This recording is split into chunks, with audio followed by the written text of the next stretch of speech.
নিজেদের করা fifth amendment, বাংলাদেশের one of the best ruler president Ziaur Rahman, তার করা ফিফথ অ্যামেন্ডমেন্টের সবকিছু সুপ্রিম কোর্ট ব্রাশে সেট করে দিয়েছে।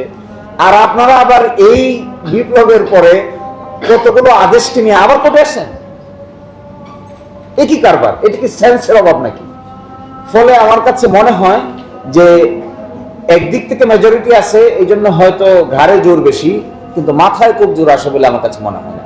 যদি কারো মাথায় জোর থাকে তাহলে নিজেদের এই লফুলস নিয়ে কোর্টে যাওয়াটা একদম বোকামির দণ্ড ছাড়া কিছুই হবে। এটা কেমন বোকামি হচ্ছে?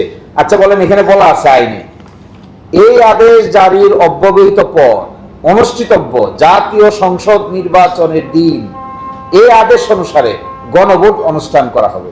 তো গণভোট চ্যালেঞ্জ করছে, গণভোটের প্রশ্নকে চ্যালেঞ্জ করছে, তো নির্বাচন রয়ে গেছে। কি আশ্চর্য ব্যাপার! এত বোকা মানুষ হয়? গণভোটের 4টা প্রশ্ন, এই 4টা প্রশ্নকে বলছি কেন অসাংবিধানিক হবে না, আদালত রুলও দিয়েছে। তাহলে এই যে বাকি অংশ একই দিনে যে জাতীয় সংসদ নির্বাচন হলো, তার কি হবে?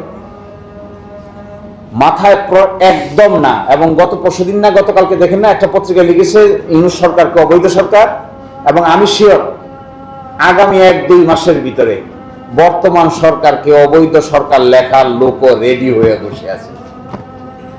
এবং আমি বলছিলাম যে এটা হলো প্যান্ডোরার বক্স ওপেন করতেছেন, বুঝতেছেন না তো?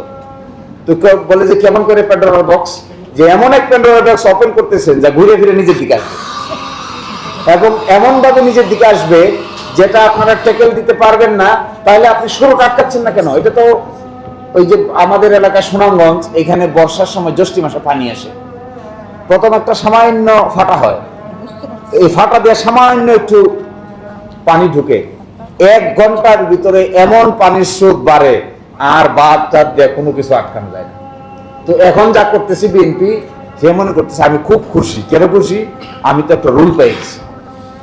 এই কয়দিন পরে যে নিজের জামা কাপড় নিয়ে টান দিবে, এইটা আর মাথায় তাদের একদম নাই। এই বাদ ভাঙ্গা জোয়ারের সামনে পড়বে।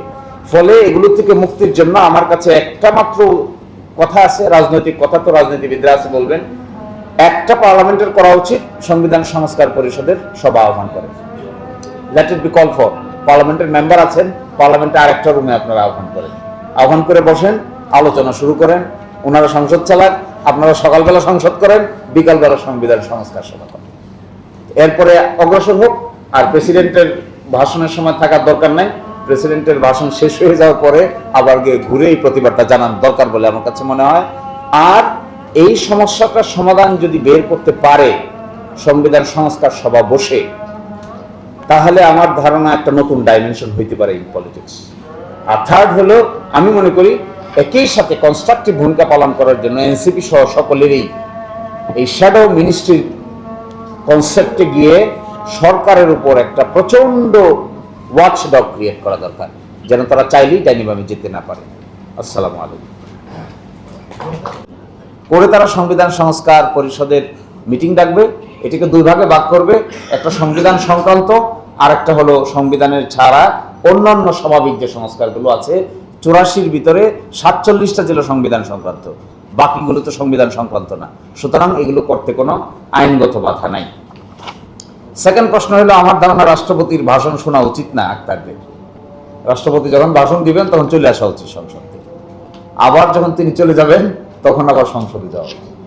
ওই সময়টুকু তাকে তার কথা শোনার কোনো প্রয়োজন আছে বলে আমার কাছে মনে হয় না। আর 3 নম্বর হলো, আমি খুবই আশ্চর্য হয়েছি, কোর্টে বিএনপি মেকানিজম করে মামলা করেছে। আচ্ছা, এত কাঁচা মেকানিজম কেউ করে যা সব বোঝা যায়, সব দেখা যায়? আমার মনে হয় এদের বুদ্ধি শুদ্ধি কম। এত যে কম বুদ্ধি, এটা আমি আগে ভাবি না। আমি ভাবতাম খুব সফিস্টিকেটেড ইন্টেলেকচুয়াল পিপল, যাদের capacity is very high, intellectually খুবই সেন্সিবল, এরকম মনে হইতো আমার কাছে। কিন্তু যে কাণ্ডটা কোর্টে ঘটাইছে, 2টা উকিল ম্যানেজ করছে, আরেকটা চেম্বার ম্যানেজ করছে, নিজেদের কয়েকটা আইনজীবী ম্যানেজ করছে, অ্যাটর্নি জেনারেল অফিসকে বলছে তোমরা অপোজ করো না। এগুলো যে করছে এরা আবার সব কই দিচ্ছে। এ কি কারবার? কোর্টে গিয়ে যখন আমরা বললাম যে কি কারণ, তো কোর্টের বিষয় না, এটা তো হলো বিষয়টা তো হলো রাজনীতিবিদদের আলাপ আলোচনা করে বাইরে সেটেল হয়েছে। কোর্টের ফাংশন কি? আপনারা 2 জন বসে কিভাবে বুঝবেন দেশে বিপ্লব ঠিক হয়েছে না বেঠিক হয়েছে?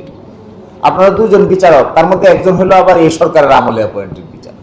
তো আমি কোর্টে বললাম দাঁড়ায়, আচ্ছা ভাই, যদি এটা যায় তা আপনিও তো যান, যদি সংস্কার প্রস্তাব পুরাটা চলে যায় তা আপনি থাকেন? কারণ যে অর্ডিন্যান্সের আলোকে আপনি অ্যাপয়েন্টেড হয়েছেন, এই অর্ডিন্যান্স তো এই সরকার আসার পরে অভ্যুত্থানের পরে 133টা অর্ডিন্যান্সের একটা অর্ডিন্যান্স হলো বিচার বিভাগের অ্যাপয়েন্টমেন্টের জন্য একটা কমিশন গঠন করে নিয়োগ। ওই কমিশনের অধীনে আপনিও নিয়োগপ্রাপ্ত, আপনি এটার বিরুদ্ধে রুল দিচ্ছেন, তা আপনি থাকবেন কই?